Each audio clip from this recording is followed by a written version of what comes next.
ASMR เป็นซีนครับมักแตง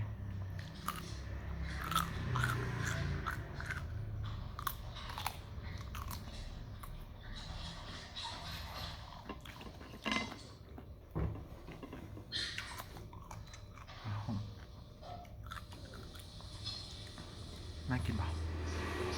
ปิ้งเอง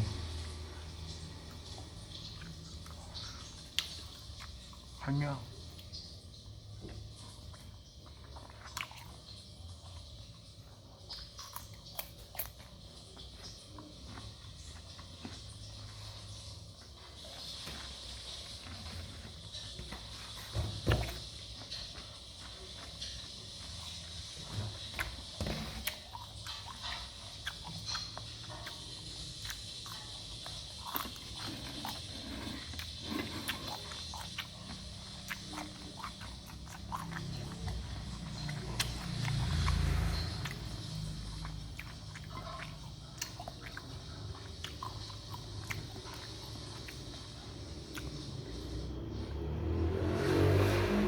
ครับ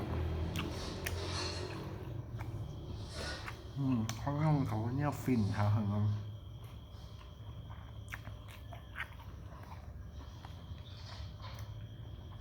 แปลก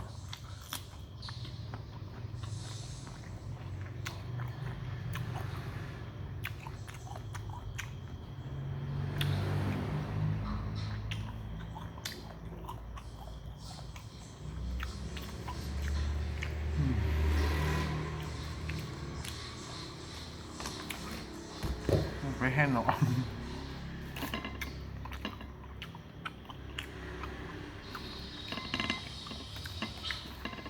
กินผู้เดียวมันเลยปิ้งเอง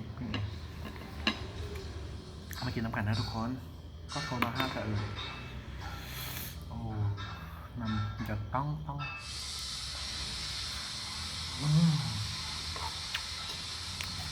แต่มันเขาเนี่ยต้องการ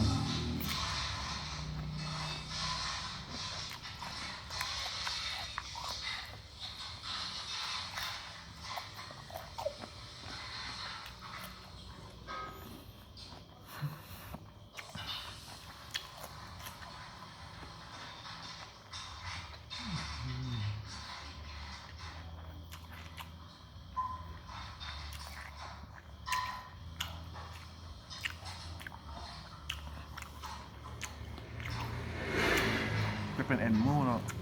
นุ่มเนื้อไม่ลงกรุบๆนั่นอะไรคือต้ามอ่ะ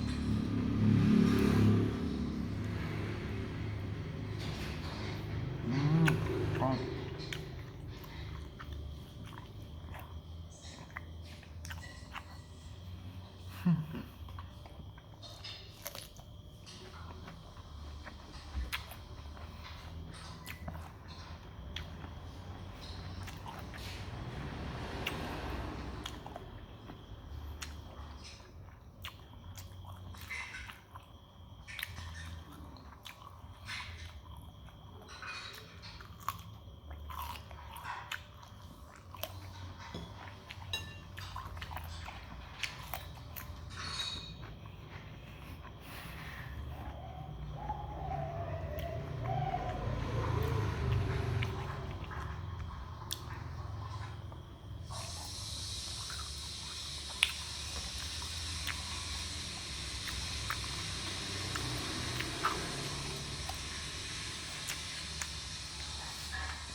จะส้มน่าแซ่บขนาด